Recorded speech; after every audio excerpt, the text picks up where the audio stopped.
tá?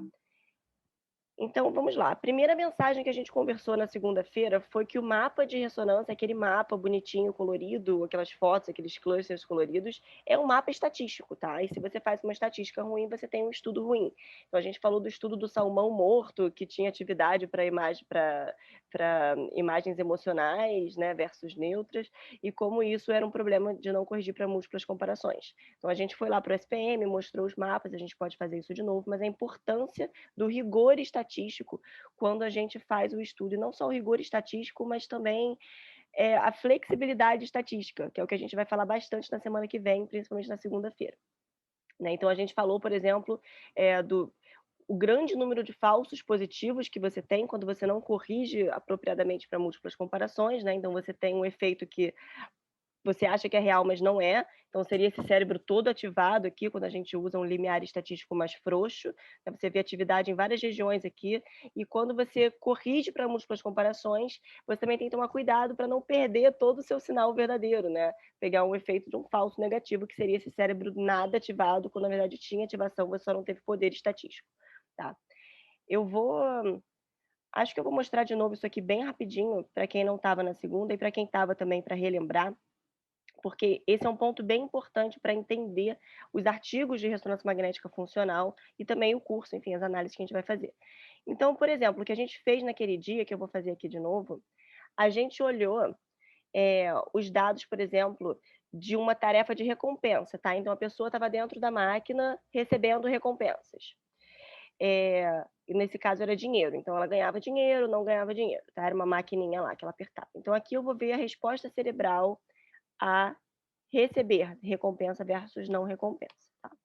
Eu estou usando esse limiar estatístico aqui, que foi o limiar estatístico que parece, né, um P de 0,001, parece super Caxias, assim, mas foi o P valor do paper do salmão, tá? Do artigo do salmão, lá era 0,01, então também não é lá essas coisas. Então, olha, a amígdala está ativada para recompensa, a ínsula, né, que é essa coisinha aqui. Você tem também uma grande porção aqui do cingulado anterior e do estriado, que é a região que a gente, né, acredita. Tá? Tinha um óbito frontal aqui em algum lugar também. Óbito frontal aqui, lateral. Isso aqui eu acho que se estende até o medial. Beleza. Daí agora eu vou corrigir para múltiplas comparações. Vou corrigir para um P de múltiplas comparações. E daí você vê que o cérebro, muita coisa desaparece, né? Porque você está fazendo essa correção estatística. Então, esse aqui é o de 20 sujeitos. Não, esse aqui é o de 56. Então, você tem ainda o estriado aqui, tá? O cingulado anterior, que agora a porção dele que está aqui é até mais do órbito frontal medial. E são as duas regiões principais do processamento de recompensa. E não tem mais amígdala aqui embaixo, tá? Tem só uma pontinha da ínsula aqui, que eu acho que nem dá para dizer que tem uma pontinha da ínsula.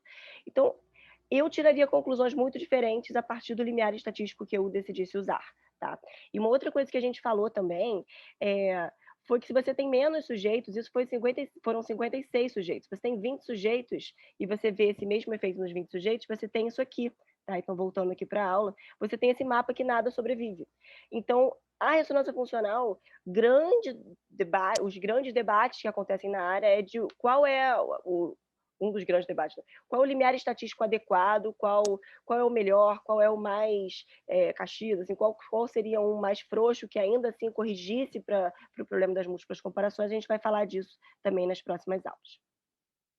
Então, beleza, essa foi a primeira mensagem. A segunda mensagem foi que não adianta ter uma boa estatística do seu dado se tem várias outras etapas do seu estudo que dependem de outras coisas que também podem dar errado, tá? Então, o que a gente mostrou ontem, e é o que a gente vai entrar mais hoje, assim, do pré-processamento, é que um estudo de ressonância magnética funcional tem várias etapas, tem vários blocos. Então, o que eu estava falando até agora era da inferência, né? Estatística, qual teste estatístico que você usa.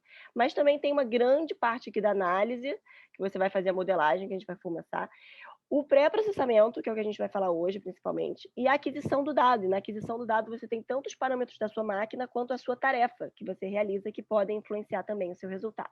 Tá? Beleza. Essa foi a segunda mensagem. A terceira mensagem que a gente falou naquele dia foi que o sinal de ressonância magnética funcional não é absoluto.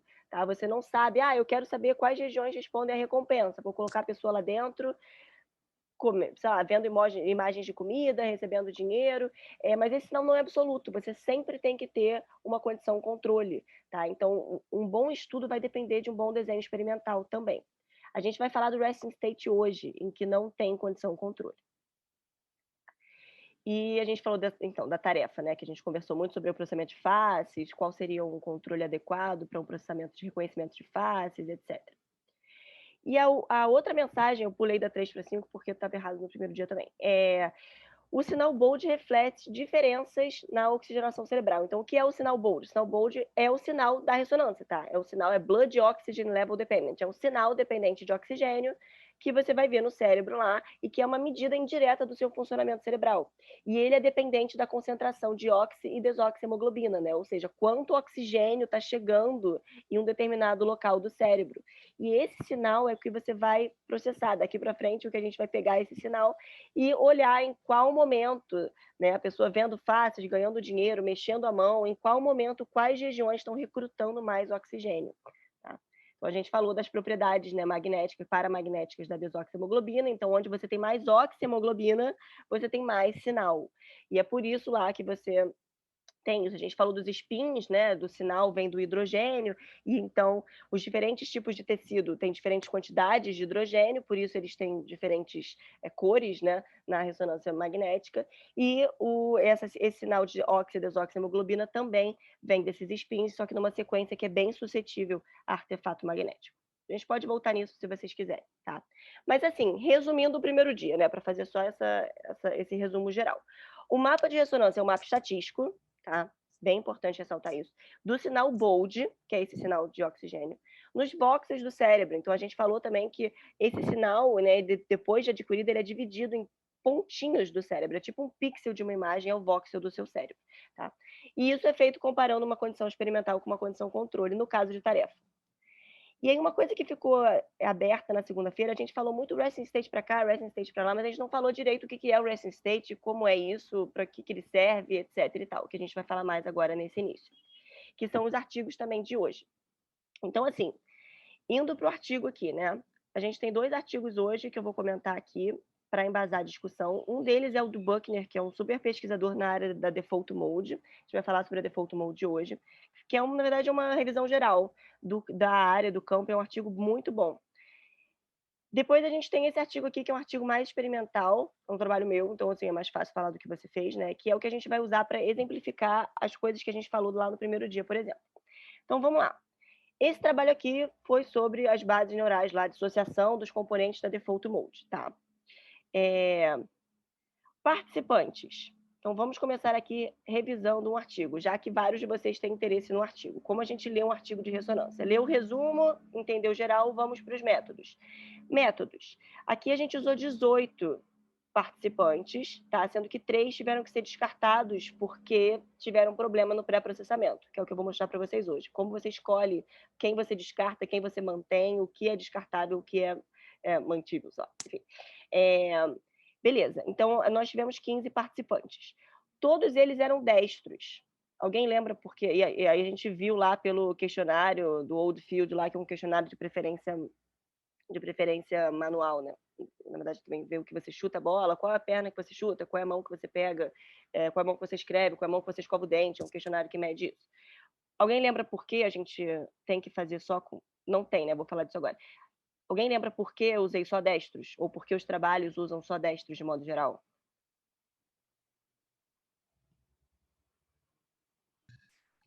Lateralização da linguagem, né? Eu tinha comentado, acho, na aula de segunda.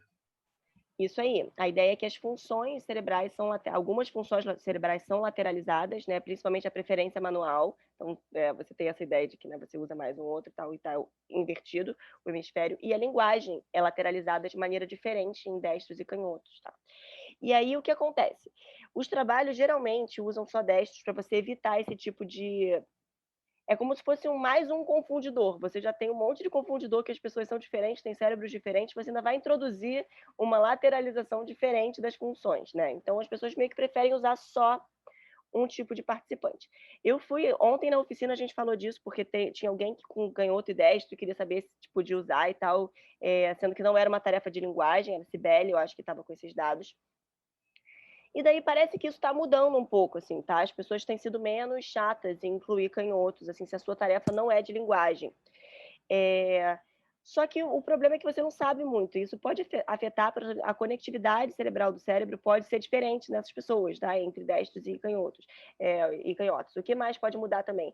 Processos autorreferenciais. Se você está fazendo uma tarefa que envolve imaginação e a pessoa está se imaginando motoramente na tarefa, isso pode ter um efeito também, tá? Então é por isso que a gente tenta controlar. Mas, enfim, aparentemente esse debate tem voltado agora para não excluir o canhoto da análise.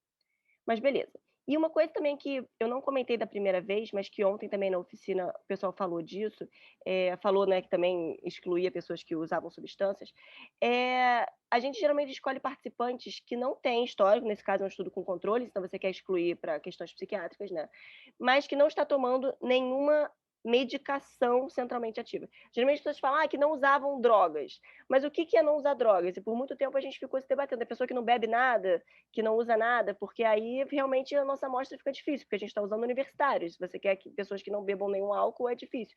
Café. Pode tomar café antes do experimento? Não pode tomar café antes do experimento. Poxa, a gente às vezes fazia um experimento 8 da manhã, a pessoa chegava lá sem café, estava fora do normal do cérebro dela também. Então, não é uma coisa óbvia dizer que você vai excluir todo mundo que está usando alguma coisa centralmente ativa ou não. Então, geralmente, isso é mais bagunçado, assim, cada estudo faz de um jeito. Mas é por isso que você tem que descrever o que você fez e tal. Parará. Beleza, e essa tarefa? Como foi essa tarefa? A gente falou da questão da importância das tarefas, né? Nessa tarefa aqui, as pessoas entravam na máquina e ficavam imaginando os cenários mentais, tá? Então, é uma forma de você fazer um experimento personalizado, cada pessoa tinha os seus cenários mentais, mas você usa palavras-chave para lembrar esses cenários. Então, a pessoa fazia uma entrevista com a gente, dizia 6 cenários autobiográficos, né? Coisas reais que elas tinham vivido, positivas e negativas e neutras. E daí elas escolhiam palavras. Então, por exemplo, esse sujeito aqui que a gente usou para ilustrar no estudo, escolheu mãe, era um dos cenários positivos dele, hospital, era uma palavra-chave de um dos cenários negativos dele, que ele ia lembrar lá, ele ia ficar 2 minutos pensando nesse episódio do hospital e tal. E, enfim, tinha os neutros também, que seria, sei lá, padaria, mercado, né? Enfim, coisas do dia a dia que você faz. E também o repouso. E quando a pessoa visse essa palavra repouso, ela tinha que pensar em nada. Tá? Ela tinha que ficar lá. Então, em uma situação, ela estava de olhos fechados, pensando em coisas positivas que ela já tinha vivido, e a gente avisava para ela, tá? Isso era auditiva, isso era entregue de maneira auditiva, não era visual, porque a pessoa estava de olhos fechados. Depois ela tinha que pensar nas coisas negativas, depois ela tinha que pensar em nada, tá? Em repouso, nada. Eu não sei quem de vocês aqui consegue pensar em nada por 2 minutos. A gente vai falar esse é o assunto do início da aula, justamente, tá? E beleza, então esse foi o nosso desenho experimental. E depois tem a parte de análise estatística que eu vou voltar aqui quando a gente falar do pré-processamento, que são esses parâmetros que o artigo coloca. Tá? E a outra coisa que a gente falou também foi que cada mapa cerebral tem uma tabela, e que é essa tabela que você tem que olhar, porque é aqui que está o resultado, e a gente vai falar dessa tabela também bastante amanhã e na semana que vem. Então tá, voltando aqui para a aula. Então, esse trabalho que eu falei, ele queria estudar default mode, tanto no repouso quanto na memória autobiográfica. Tá, mas o que é o resting state? O que é default mode? Alguém quer se arriscar aqui a falar o que são essas definições? O que é default mode e o que é resting state?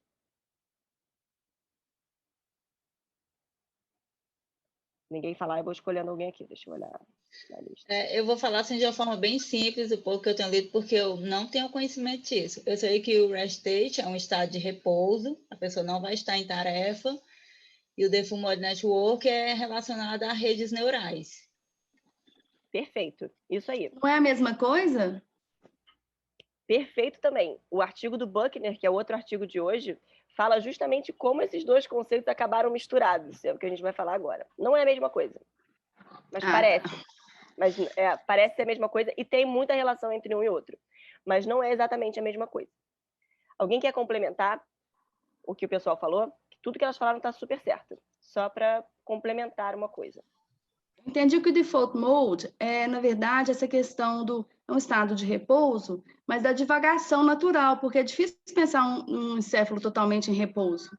Né? A gente está sempre divagando sobre algo, né? E aí eu achei interessante ele tentando definir quais seriam as regiões que estariam mais relacionadas com essa, entre aspas, divagação mesmo, né? Do pensamento. Perfeito. O que acontece com o estado de repouso? A definição do estado de repouso é um estado de repouso físico, não é um estado de repouso mental. Então, assim, a pessoa está na máquina, a princípio deveria ser mental, mas o que eles descobriram, que a gente vai conversar hoje, é que não existe estado de repouso mental, só quando você está meditando, ou quando você está... Pode falar. Mas o Defu ele é relacionado também a uma rede padrão, né?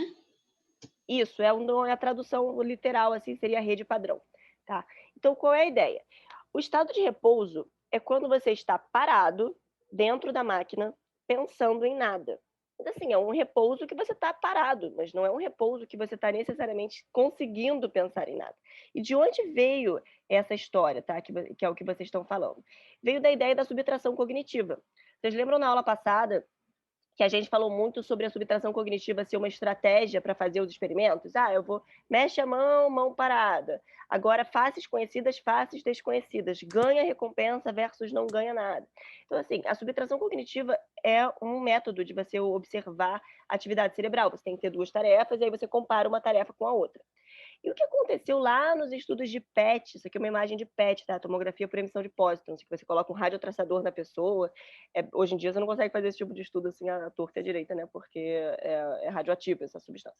Mas beleza, lá atrás nos estudos, os primeiros estudos com neuroimagem e função cognitiva, eles faziam assim, olha, tem 1 milhão de tarefas aqui que eu vou dar para a pessoa fazer, de cálculo matemático até memória, até tarefas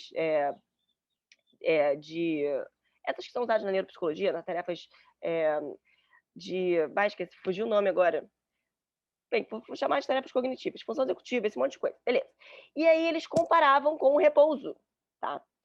E aí o que eles começaram a ver? Que sempre que as pessoas... A condição controle era fazer nada, tá? E aí o que eles separaram? Que todo mundo, enquanto fazia nada, ativava as mesmas regiões cerebrais. Isso veio sem querer, por isso que esse artigo, né, a descoberta acidental e tal da Default Mode, foi descoberta acidentalmente. E aí as pessoas ficavam, poxa, o que é isso aqui? Por que todo mundo está ativando essas mesmas regiões? E em 2001 saiu esse artigo do Reichel, né, que estava envolvido nesses trabalhos de PET também, chamando esse estado mental de um modo default, né, um modo padrão de funcionamento em que o cérebro entra quando ele não está fazendo nenhuma tarefa. E aí começou. Que estado é esse? O que é isso? O que está acontecendo? Essa é uma revisão de 2008 também, que ele volta em vários pontos desse. E o que tá... E isso era muito reprodutível, tá? Vários estudos, tanto com estudo em bloco, né, que você agrupa o seu estudo, o seu estímulo, tipo agora, fica 20 segundos mexendo a mão, que nem esse estudo que eu mostrei agora, 2 minutos pensando. Ou event related, que é quando você meio que mostra rapidinho os estímulos para a pessoa, todos eles tinham a default mode. Meta-análises começaram a sair que todo mundo tinha default mode, e se você faz várias aquisições de um mesmo sujeito, todo mundo tem a default mode, tá? Eu vou voltar nisso aqui, isso aqui é uma revisão mais recente que também encontrou default mode. Tá, e o que está acontecendo? Vocês mesmos já falaram, tá? A ideia é que, enquanto você está pensando em nada, você está pensando em um monte de coisa. Se vocês ficarem agora 2 minutos sem pensar em nada, sei lá, não consigo nem ficar 10 segundos, vamos lá. Começou a vir, sei lá, o que eu vou falar daqui a pouco. Começou a vir o que eu tinha feito de manhã na correria, sei lá, meu café está esfriando. Você pensa em outras coisas, tá? E o que eles começaram a sugerir que estava acontecendo era isso, tá? Então a ideia é que quando você está pensando em nada, você pode estar fazendo várias formas de autoprojeção mental, tá? Simulação mental, divagação mental. Então, assim, você pode estar num cenário fisicamente presente em um lugar, mas está pensando em algo que aconteceu antes, tá? Então ele está lembrando do que acabou de acontecer ali. Pensar no que você vai ter que fazer em seguida, então isso aqui seria a memória autobiográfica, que é sobre esse estudo, né, que a gente está discutindo hoje. Você pode fazer uma prospecção, pensamento prospectivo, você pode pensar no que você vai fazer no futuro. Daqui a pouco eu vou ter que limpar isso tudo aqui e tal, puxa, que bagunça. Você pode fazer uma outra forma de autoprojeção mental, que é pensar no que o outro está pensando, é a tal teoria da mente. Então eu estou aqui, mas eu estou pensando no que alguém aqui pode estar pensando. Mais difícil que a gente não está se vendo, né, mas isso acontece bastante. Ou tem uma outra forma de autoprojeção mental que é menos comum, mas ela acontece, que é a navegação. Você meio que sai de você mesmo, assim, é como se você estivesse olhando o cenário de fora. Isso também acontece. Algumas pessoas fazem bastante isso, outras menos, é menos comum. A ideia é que todo mundo pensa em alguma coisa, tá? E essa atividade geralmente tem a ver com autobiografia, com pensamento do futuro, o que eu fiz ontem, o que eu vou fazer amanhã, o que fulano pensou de algo que eu disse, não devia ter dito, você fica pensando as coisas, tá? E todas essas atividades envolvem a Default Mode. Inclusive, esse trabalho que a gente está mostrando hoje, né, discutindo hoje, também encontrou Default Mode para autobiografia. Tá? Então, essas são as mesmas redes. E aí veio uma enxurrada de coisas. O estudo dos devaneios mentais não é novo, tá? Ele tem décadas, falando sobre a importância de devaneios mentais ou quais são os problemas de devaneios mentais. E isso ganhou muita força com a descoberta da Default Mode. Esse foi um artigo super pop que saiu na Science em 2010, quando a Default Mode estava bombando, assim, que falando que uma mente que devaneia, uma mente que divaga muito, é uma mente infeliz. O que esse estudo fez? Esse estudo mediu através de um aplicativo de celular, foi muito pop por isso, nessa época estava começando essas pesquisas com, esqueci o nome, com estudos de real time, enfim, você meio que mede o comportamento das pessoas várias vezes e muitas vezes ao longo do dia, você fica mandando lembretes no celular, oi, o que você está fazendo agora? O que você está fazendo agora? Como é que você está se sentindo agora? O que você está fazendo agora? E a pessoa ia respondendo. O que eles viram nesse estudo, que ficou tão pop? Eles viram que, primeiro, as pessoas estavam divagando basicamente 50% do tempo. Então, não é uma atividade que a gente faz, mais ou menos, através desse estudo, e tem outros estudos também que mostram isso, a gente passa metade do nosso tempo mental divagando, tá? Em devaneios. Em outro lugar que não o presente. Tem vários tipos de definição dessa, mas seria tipo, você está aqui, mas você pode estar aqui na aula, mas está viajando, está pensando em outra coisa, tá? E eles viram que isso acontecia, quanto maior a bolinha, mais frequente era. Então, assim, principalmente no trabalho, acontecia, tá? No computador, parará, lendo, relaxando. Você vê que quando você reza ou quando você medita, isso é raro, isso quase não acontece. A gente vai falar sobre isso. Acho que a Fernanda tem uns estudos legais também sobre essa questão da supressão da default mode. Música, quando você está conversando, falando, você também devaneia. Esse aqui. Enfim, e aí você faz esse monte de coisa em um outro momento. E o que eles viram também, ou seja, independente da atividade, você devaneia, tá? Metade do tempo. E o que eles viram era que isso aqui era o estado mental, tá?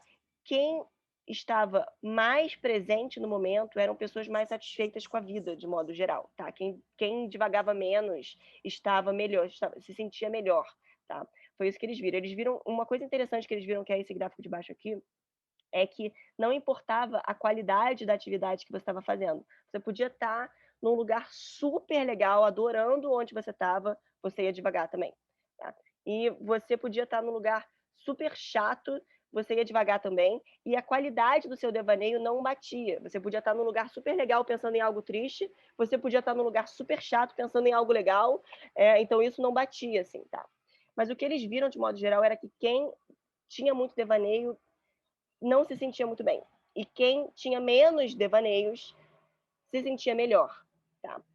E aí tem um monte de trabalho sobre depressão e ruminação, né? A ideia é que se você fica ruminando muito, assim, uma coisa, e provavelmente isso tem uma relação grande com os estados negativos de humor, e a gente pode falar mais sobre isso se vocês quiserem.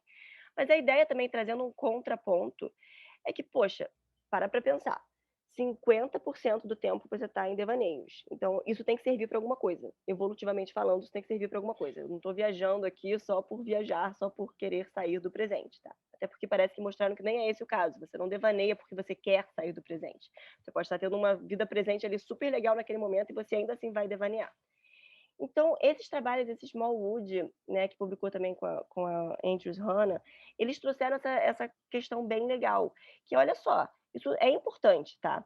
E aí um termo que está nesse artigo também é que, olha só, os pilotos praticam para a hora real, né? A gente também tem que praticar mentalmente para quando chegar o momento de agir dessa forma. Ou para, por exemplo, descobrir a melhor maneira de agir numa situação social. Afinal de contas, nós somos seres sociais, nós precisamos ter um comportamento social adequado. Isso tudo exige devaneios mentais. Tá? Então, essa área do devaneio mental cooptou assim, a Default Mode por muito tempo. Isso foi o que a gente viu, inclusive, nesse trabalho. Se a gente comparasse o devaneio mental com a memória autobiográfica, ou seja, se a gente tentasse tirar os componentes autobiográficos do seu devaneio, tirar a imagética, tirar o próprio componente de você estar se projetando, o que a gente achava era uma série de regiões basais aqui que são muito envolvidas com processos motivacionais. Se essas regiões não estão lá, você tem uma situação que você não consegue nem levantar para fazer as coisas, tá? Eu não sei quem aqui assistiu aquele filme do Oliver Sacks, que era... Como é que é? Ele ficava completamente em abulia. Era uma mente... era sobre aquela descoberta da levodopa na década de 80 ali, foi... eu esqueci o nome agora. Enfim. É o despertar, Tempo de Despertar, eu acho. Isso, Tempo de Despertar. No Tempo de Despertar, que é um filme, né, baseado numa história real, né, o médico, o Robin Williams, lá era o Oliver Sacks, o que acontecia com esses pacientes, tá, que tiveram essa encefalomielite, assim, meio bizarra, eles meio que perdiam a atividade dopaminérgica aqui nesses neurônios, e a pessoa não consegue nem fazer nada, assim, ela consegue pegar uma bola, mas ela não consegue levantar, ela fica num estado, assim, completamente catatônico, assim, e a ideia é que o que a gente acredita, a gente, nesse trabalho, acreditou que essas regiões poderiam estar ali no repouso, e elas estão ali no repouso, que geralmente os trabalhos não encontram isso, porque eles não contrastam mais o repouso com a autobiografia, seria justamente esse componente motivacional, que está no repouso, tá?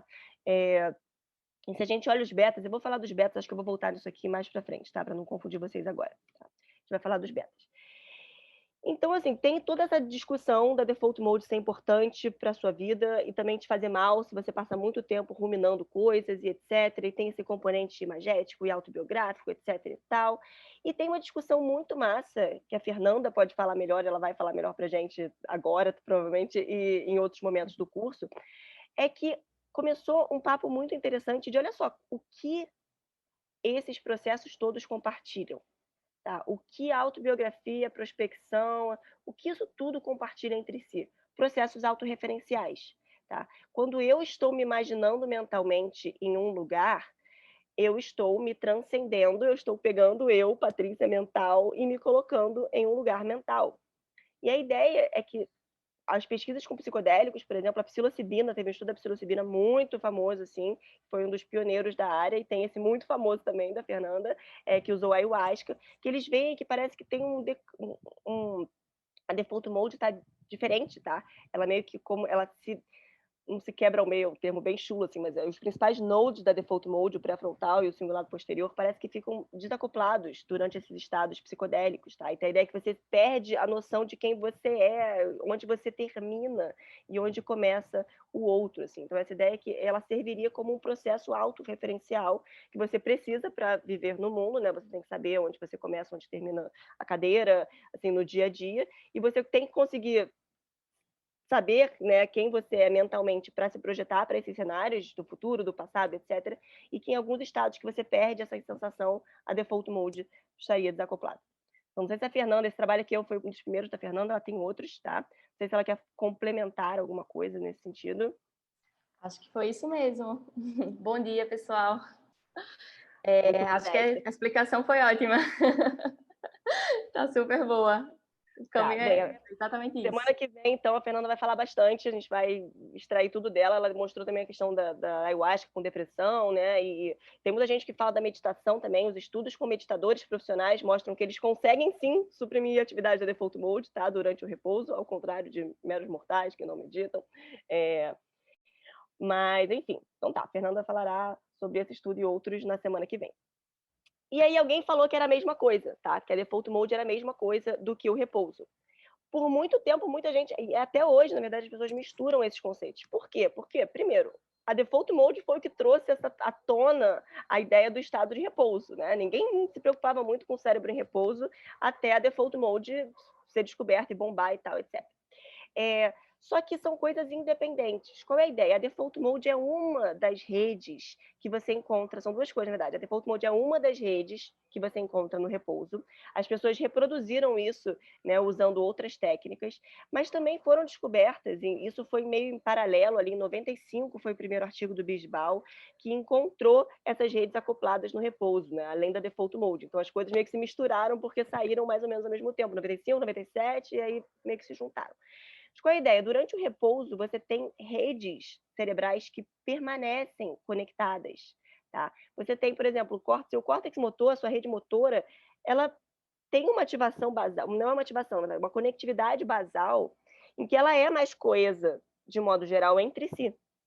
Tanto no repouso quanto durante qualquer tarefa, tá? Então você tem uma organização cerebral que não para nem durante a tarefa, nem durante o repouso. São redes conectadas. Então, você tem, essas aqui são algumas redes do repouso. Desculpa, eu não coloquei referência, acho que eu nem lembro que artigo é isso aqui. Mas você tem algumas redes de repouso. Então, por exemplo, a rede motora, a rede visual, a rede atencional, a Default Mode, você tem a frontoparietal, você tem várias redes, são descritas cerca de 10 Resting State Networks, mas tem outras, depende de como você olha, de onde você está olhando. A ideia é que você tem coisas que ficam mais acopladas, tá? Então, são coisas parcialmente dependentes. É como se a Default Mode fosse uma das redes do repouso, e como se as redes de repouso, elas são estudadas no repouso, mas elas também ocorrem durante as tarefas, elas não se dissipam durante as tarefas, tá? A Default Mode que é um pouco mais diferente, porque realmente você está fazendo uma tarefa cognitiva, ela meio que se suprime. Você está divagando, ela volta. E aí fica lá, você está lá, porque você está ativando essa rede necessária para processar autorreferenciais, etc. E o que a gente comentou também na segunda-feira, que a gente vai voltar principalmente na sexta, na aula do Sato, sobre conectividade cerebral, é que quando você está vendo redes de repouso, você está vendo uma coisa diferente, você não está vendo ativação cerebral, que nem aquele mapa que eu mostrei para vocês agora, né? Ah, isso versus isso, como é que ativa, que nem esse artigo que eu mostrei também da Human Brain Mapping, que a gente está discutindo agora. Quando você está vendo redes de repouso, você vê conectividade funcional. Você não vê mais agora esses picos de ativação aqui do sinal BOLD, mas você vê quais regiões cerebrais estão mais acopladas umas com as outras. Quais redes flutuam, né, o sinal BOLD, como é que é a flutuação do sinal BOLD nas regiões cerebrais. Você vai fazer correlações entre as flutuações do sinal BOLD. Isso é a conectividade funcional. Tá? Então, assim, quando você estuda Resting State, você está falando de conectividade funcional. Quando você estuda a tarefa, você pode falar tanto de conectividade funcional quanto de ativação cerebral. São dois conceitos diferentes. Tá? E aí, uma coisa importante é que o Resting State ficou tão famoso, assim, tão popular nos últimos 20 anos, né, desde a descrição da Default Mode, etc., de lá desse paper do Bisbal de 95, que é muito mais fácil de fazer, tá? Chama a tarefa dos preguiçosos, assim, né? Preguiçosos e pobres. A galera não tem grana para fazer uma coisa muito sofisticada, tá? Pô, é muito complicado. Ou então você tem populações que são difíceis de fazer tarefas, tá? Tem pessoas com lesão, tem pessoas que têm dificuldades cognitivas, tem crianças. Assim, é difícil você pedir para uma criança pensar em um monte de coisa lá dentro, né? Então, são vários motivos, na verdade, mas a gente usou aqui a tarefa dos preguiçosos. E daí você simplesmente coloca a pessoa dentro da máquina e deixa ela parada lá por 10 minutos, 5 minutos, tem diferentes sequências, né? Quanto mais tempo, melhor, você vai pegar mais tempo, só que pior também porque a pessoa pode se mexer, né? Mais tempo, mais chance de alguma coisa dar errado também. Então tem esse trade-off aí. Mas a ideia é que as coortes têm usado cada vez mais Resting State, tá? Porque é mais fácil de fazer, é mais barato de fazer e é mais fácil de replicar em outros lugares, porque é a mesma coisa, né? É mais fácil você meio que pegar de vários países diferentes, centros diferentes, é o mesmo Resting State. Então, isso aqui eu estou fazendo uma divulgação aqui da coorte brasileira, né, de transtornos mentais. É uma coorte que acompanha há 10 anos 2.500 crianças de São Paulo e de Porto Alegre. Eu trabalho com o pessoal que... eu trabalho com o professor Giovanni Salum, o professor Pedro Pan também, que ia vir falar com a gente, o Rodrigo Bressan, que tocam essa coorte. Então, tem dados disponíveis. E tem muito dado disponível. A gente pode falar das coortes na semana que vem. Tem muito dado disponível, tá? O ABCD também, que é uma super coorte do desenvolvimento. Então, tem muito dado de Resting State disponível e de tarefa também, que vocês podem começar a analisar. Assim.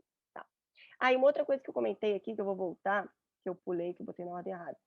Tem muita gente também que tenta reproduzir essas redes escaneando o próprio cérebro várias vezes. Tá? Então tem essa ideia de que você consegue reproduzir essas Resting State Networks e a Default Mode escaneando o próprio cérebro várias vezes. Esse daqui é um dos grupos que fez isso, tá? Eles se auto-intitulam Midnight Scan Club, né? A galera ia para o laboratório, lá para a faculdade, tarde da noite, porque a ressonância estava vazia. E aí foram 17 sujeitos que fizeram 580 sessões, tá? Um deles é o Friston, eu acho. O Friston tem mais de 150 scans do próprio cérebro, assim, durante um ano. Ele fez, sei lá, 2 anos. Enfim, as pessoas, né, neurocientistas, meio obcecados. E daí eles têm, tipo, tem muitos datasets aqui, você pode entrar no Open Neuro, que tem o Open fMRI, o Open Neuro, são várias plataformas que disponibilizam esses dados. Por exemplo, tem dados de um sujeito escaneados 89 vezes, levou 1 ano e meio para fazer isso. Esse outro sujeito aqui, que eu acho que é o Friston, levou 3 anos para ele fazer. 8 sujeitos até 5 vezes, parará, e daí você tem vários sujeitos, tem de tudo. A galera se escaneia de brincadeira. Quer dizer, na verdade, de sério, né? Bem, então tá. Alguém quer comentar alguma coisa? A gente pode fazer um intervalo agora para vocês falarem alguma coisa. Eu vou dar um stop aqui nos slides e aí a gente começa o pré-processamento.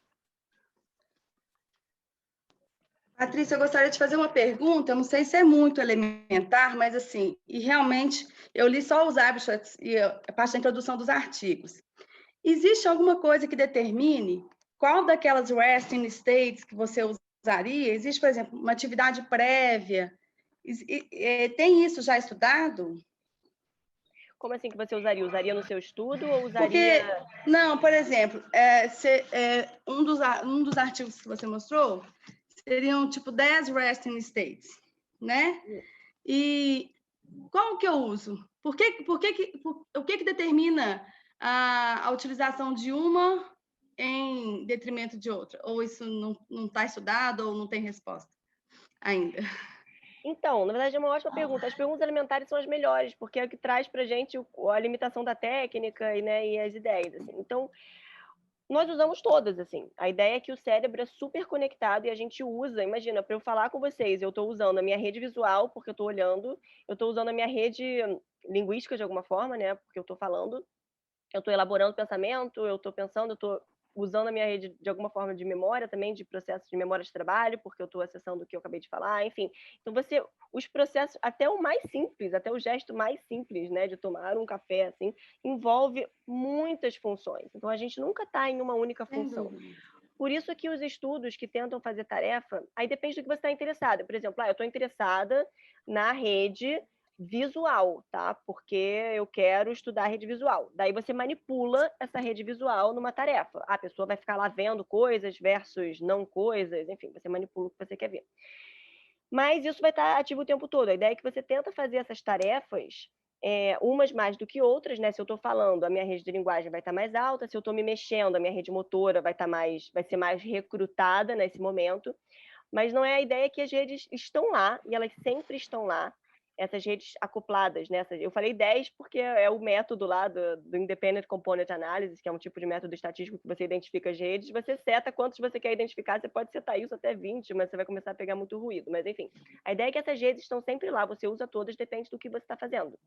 Né? E aí, no estudo, se você está interessado em uma delas, você pode fazer um resting state e se focar nela. Olha, eu quero estudar essa daqui, eu estou interessado na rede motora. E daí você vai e estuda só a sua rede motora no resting state, mesmo que as outras também estejam lá. Você só não vai dar muita atenção para elas no seu dado. Então, em teoria, todas poderiam estar ativadas simultaneamente.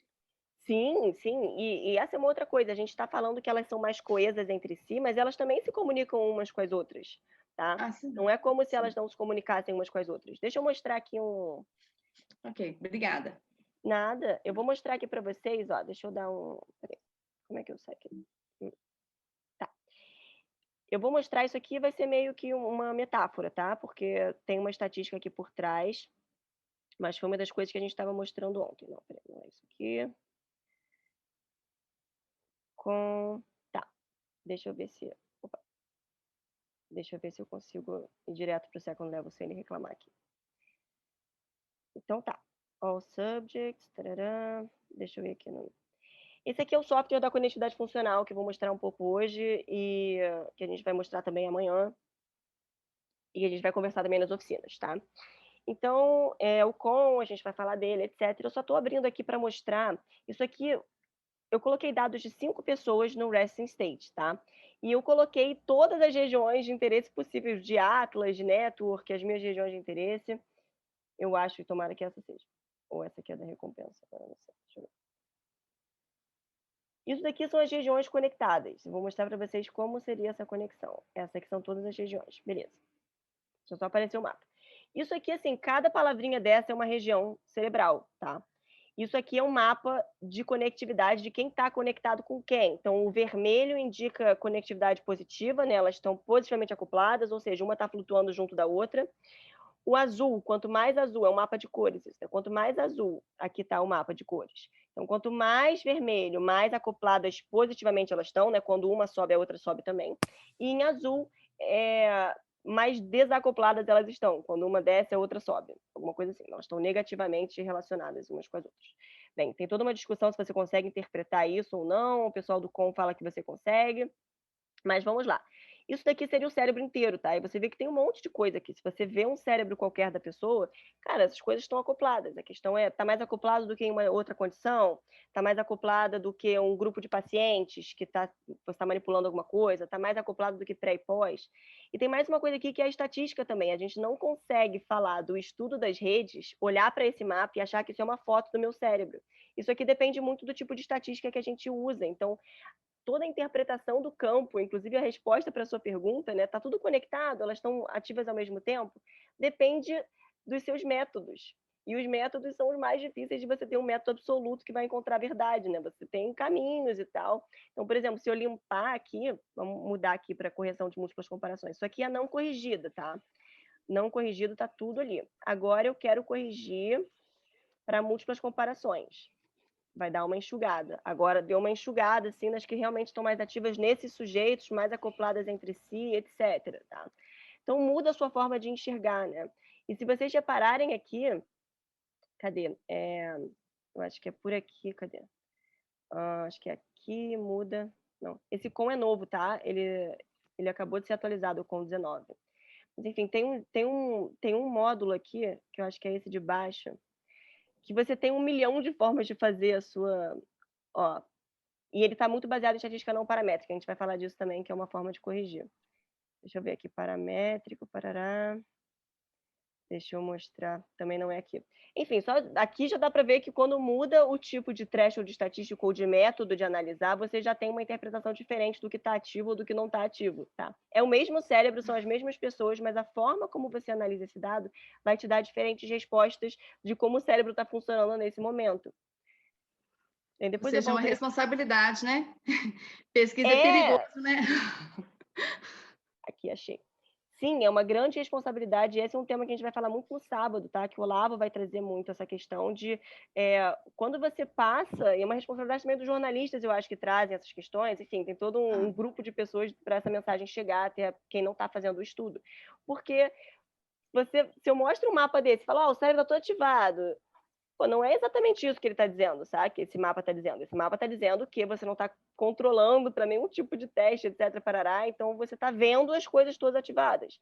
Então tem uma questão muito de sempre que a gente pensa numa pergunta que a ciência, a neurociência particularmente, pode responder, a gente tem que pensar no método, como esse método seria para responder essa pergunta. Você vai ver que sempre o método vai ter falhas, ele não vai ser perfeito, e você nunca vai conseguir responder a pergunta de verdade. Você vai se aproximar da ideia que você quer, né? Isso aqui, ó, são todos os tipos de correções recém-implementadas no COM, tá? Enfim, ele explica, é bem legalzinho, ele vai explicando. Ô, Patrícia, esse mapa, ele é de só um momento, um instante do experimento, ou é uma média do experimento inteiro? Esse mapa não, peraí, deixa eu te compartilhar, eu queria só colocar aqui no...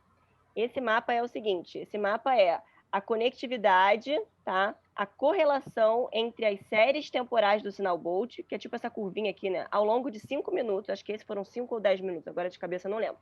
Durante muito tempo, tá? Durante vários minutos, a cada 2 segundos você medir um pontinho dessa curva aqui. Aí, ao longo do experimento inteiro, você tem uma curva de sinal dessa região, e aí você está correlacionando essas curvas entre as regiões. Ok, tá. Mas lá no seu software, você consegue delimitar um tempo que você quer investigar para olhar melhor esse mapa? Consegue. A tarefa e tudo. Consegue delimitar o tempo, você pode dividir metade do experimento ou não. Eu vou mostrar isso depois ali na parte de setup. Você consegue definir o seu tempo, você consegue definir, inclusive, pré e pós. E tem umas análises recentes aqui, recentes não, já existem há mais tempo, que você pode, inclusive, fazer um dynamic network. Sei lá, você consegue identificar não só as redes que estão mais acopladas ao longo do experimento inteiro, mas você consegue tentar achar, por reconhecimento de padrão, quais, por acaso, se ativam no início, depois se desacoplam, depois voltam. Então, tem pessoal que estuda estímulos naturalísticos, né? Meio assim, filmes naturalistas, acho que a tradução seria essa. Vendo um filme, a pessoa vai ver um filme aqui por 1 hora, e aí eu vou ver, e eles tentam estudar essas redes dinâmicas, tá? Que você meio que não seta, eu quero ver o que estava mais no início ou mais no final. Você deixa um algoritmo, assim, né? Uma máquina, um algoritmo de máquina, te dizer como essas redes começam e terminam ao longo do tempo, assim. É bem massa, esses métodos de conectividade são muito legais, assim, são bem promissores, mas também são essa zona, você acha qualquer coisa, depois a gente pode brincar aqui, que era o que eu estava vendo antes, se eu coloco paciente versus controle, isso aqui são 5 pessoas aleatórias, tá? Elas talvez até tenha algum paciente de controle misturado, mas são aleatórias. Se eu chuto que uma é paciente e a outra é controle, crio um grupo falso aqui, comparo, alguma coisa vai dar significativa, tá? Dependendo do tipo de correção que você usa. Se você corrigir direitinho, nada dá significativo. Você não esperaria que pessoas, sei lá, pessoas aleatoriamente tivessem diferenças consistentes entre as suas redes entre si. Mas isso pode acontecer se você usa limiares estatísticos errados, tá? A gente vai voltar nisso aqui. Alguém mais, gente, com... Patrícia, bom dia. Sobre... Tem outra pessoa falando junto? Pode ir, você depois vai... Pode continuar. Desculpa. Sobre aquele gráfico que você estava mostrando, né? A questão das cores. Quer dizer a força de conectividade ou quanto um lado está relacionado ao outro? Então, a força de conectividade o Sato vai falar mais na sexta-feira, tá? É mais tipo quanto um node. A força de conectividade tem muito a ver com a posição dessa região dentro da rede, tá? Eu vou deixar para o Sato explicar isso melhor, que é meio confuso, eu vou me enrolar aqui. Mas a força de conectividade é uma coisa. E quanto um lado está relacionado com o outro, depende se você vai incluir regiões bilaterais ou não. Geralmente você inclui, né? E se você olhar, por exemplo, de um lado relacionado com o outro, que você comentou, eu posso olhar aqui, por exemplo, a minha rede de recompensa, que eu comentei com vocês antes. Deixa eu mudar a minha análise aqui. Se o com deixar. Com, às vezes, temperamental aqui. Beleza, eu vou olhar todo mundo, que já está feita. E daí eu quero saber, por exemplo, se um lado do cérebro está mais conectado com o outro, né? Você pode incluir isso, depende das regiões de interesse que você inclui. Então, aqui nas redes de recompensa, por exemplo, o que a gente vê é que o lado direito está sempre mais acoplado com o lado esquerdo, porque essas redes de recompensa são bilaterais, tá? O estriado ventral, enfim. Mas você pode ter regiões que não são bilaterais, né? Você pode ter regiões superlateralizadas, como linguagem, e aí a rede de linguagem não vai estar super acoplada com o outro lado, porque ela fica mais lateralizada à esquerda, né? E nos canhotos, 30% é à direita, um negócio assim. Então, isso aqui, por exemplo, é uma rede, sistema de recompensa, tá? Então, você tem o estriado ventral aqui, que é essa... Deixa eu mostrar aqui. Vou mostrar aqui para vocês se localizarem só aqui. Tá? Então, isso aqui é um cérebro em 3 planos. Então, você tem o estriado ventral, que é cheio de receptores de dopamina. Né? Vocês provavelmente já ouviram falar da dopamina. Então, aqui você tem, né, tudo aqui é o estriado, tudo escurinho aqui por dentro são os núcleos, né, fazem parte dos núcleos da base, é o estriado. Aqui você tem o caudado, aqui você tem o putamen, que são 2 núcleos lá do estriado. E aqui, bem na união do caudado com o putamen, você tem o estriado ventral, tá? E ele é bilateral. Você tem bem bonitinha a estrutura dos 2 lados e não existe muita evidência. Existe alguma que ninguém entende muito bem, nem a gente segue vendo nos estudos, mas não existe nenhuma lateralização óbvia do estriado, tá? A princípio, os 2 lados estão lá ativadinhos para dopamina, para recompensa. Então, esse aqui é o estriado ventral, esse aqui é o estriado dorsal, que é meio que a cabeça aqui do caudado, e você tem também as regiões pré-frontais, né? Aqui, deixa eu colocar aqui nesse corte, que aí você tem as regiões, isso aqui tudo é o pré-frontal, né? Que fica bem na frente mesmo. Você tem as porções mais dorsais, que ficam para cá, e as porções mais ventrais, que ficam mais para dentro, assim, né? Para o ventre, olhando para o ventre.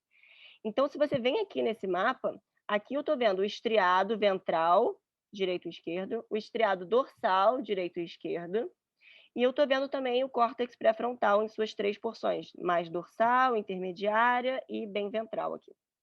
O que eu estou vendo aqui, elas estão mais acopladas, tá? O direito está mais acoplado com o esquerdo, né? O estriado ventral direito está acoplado com o esquerdo, é esse roxo aqui praticamente, é o mais forte. Assim como o estriado dorsal direito está acoplado com o esquerdo, assim como eles estão acoplados entre si de alguma forma, e assim como as regiões do pré-frontal estão acopladas entre si, elas são mediais. Então, não sei se eu respondi a sua pergunta, assim, mas a ideia é que depende do que você quer estudar, tá? Mas geralmente elas ficam acopladas bilateralmente, a não ser que elas sejam lateralizadas. E daí elas não conversam muito com o outro lado do cérebro. Depende um pouco. As motoras geralmente ficam acopladas bilateralmente, assim. Não, entendi. Obrigada. Não sei se eu respondi a sua pergunta, assim, também, mas podem me... Eu tô vendo agora que tem umas perguntas aqui do lado, desculpa, eu não tinha visto antes. Vamos lá. Problemas de conexão. A Tayara, que é a nossa salvadora aqui, caiu a chamada, mas tá bem. Agora eu consegui resolver, Paty. Se você conseguiu. quiser, eu Show. já tô com as perguntas aqui, eu posso te Beleza. falar. Pode ser. Vamos lá, então. Tá. Vou fazer essas duas perguntas junto. Perguntaram se os devaneios podem estar ligados à ansiedade e se a Default Mode Network tem a ver com a teoria da mente. Então, sim, tem a ver com a teoria da mente, é uma das funções do Default Mode. Tem os estudos, vários estudos, ligando o Default Mode à ansiedade. Tá? Tem um estudo recente aqui, que a gente está até analisando aqui, de uma pesquisadora da URGS, tem uma aluna da Gisele Manfro, bem, não vou poder falar aqui direito, mas assim, você tem estudos de ansiedade e de tratamento para ansiedade que investigam justamente as diferenças na Default Mode.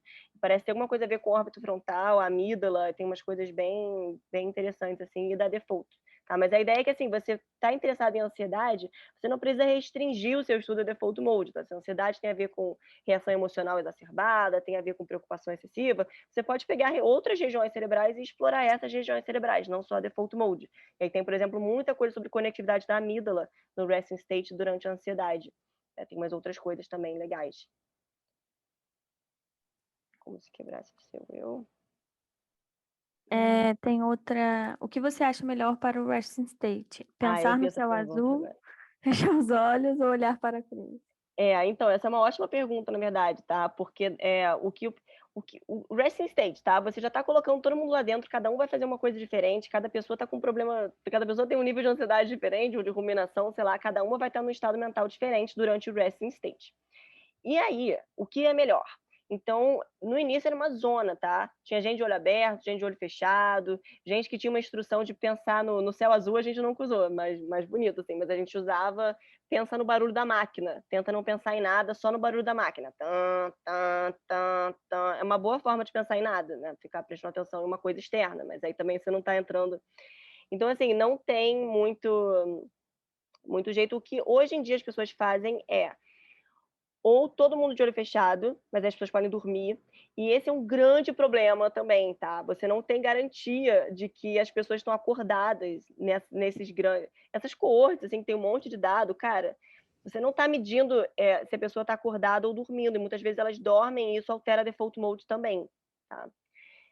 Mas isso poucas pessoas controlam para ondas e tal. Você teria que fazer uma aquisição simultânea ou fazer uma coisa meio que você tenta estimar o REM, mas as pessoas não controlam muito. Hoje em dia, ou de olhos fechados ou olhando para a cruz. Olhando para a cruz, fixação. Você põe uma cruzinha, que nem falou aqui, né? Você põe uma cruzinha e a pessoa fica de olho aberto olhando para a cruzinha, assim. É algo também bem usado, mais usado, eu acho até. Patrícia, mas existe uma diferença no resultado da aquisição se você fizer de olho fechado ou de olho aberto? Porque parece que no EEG, eu não tenho muito conhecimento, mas parece que no EEG você tem uma diferença de resultado quando você faz o EEG com o olho fechado e outro com o olho aberto. Isso acontece na análise de conectividade? Sim, principalmente no seu sistema visual, né? Porque se você está de olho aberto, você vai ter mais estímulo visual ali naquele momento em que você está adquirindo o dado. Então, assim, você pode adquirir todo mundo de olho aberto ou todo mundo de olho fechado. A questão é que as suas redes visuais vão ser diferentes e isso pode influenciar. Se você adquire alguns de olho fechado e alguns de olho aberto, quando você vai ver a conectividade entre as coisas, pode estar diferente.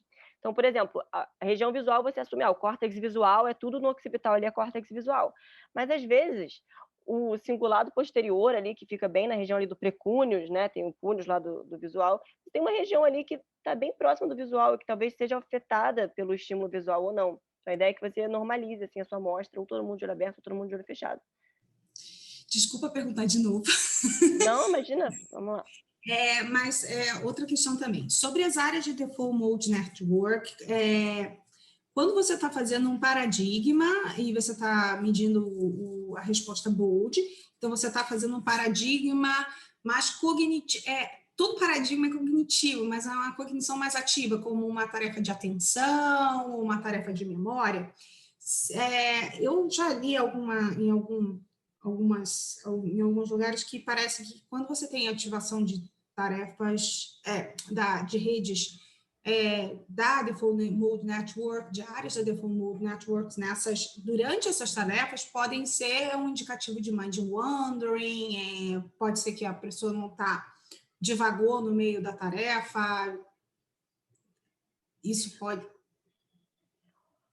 Pode, só que assim, raramente você vai conseguir controlar para isso no seu estudo, né? Então você tem que garantir que a pessoa fique na tarefa ou que, sei lá, você pergunte para ela quanto tempo você saiu da tarefa, quanto tempo você divagou na tarefa e, sei lá, tentar medir isso, né? É difícil usar um index, assim, assumir que sempre que a default mode está ativa é porque a pessoa está divagando, não necessariamente, né? Default mode depende da sua tarefa.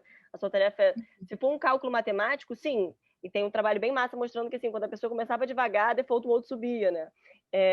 Mas se você está fazendo um cálculo matemático, que é uma coisa bem ali, ficar bem focado, se você tem umas default modes, as pessoas geralmente estão divagando, geralmente elas cometem mais erros. Esse trabalho é bem legal, ela mostra assim, que quando as pessoas mais ativação do default mode naquele momento, assim, elas cometiam mais erros, porque elas estavam meio que, opa, desliguei aqui. Mas se você está fazendo outros tipos de tarefa que envolvem a default mode, porque assim, tá, isso é um último ponto aqui para a gente fechar. Alguém perguntou do beta aqui, eu vou falar do beta.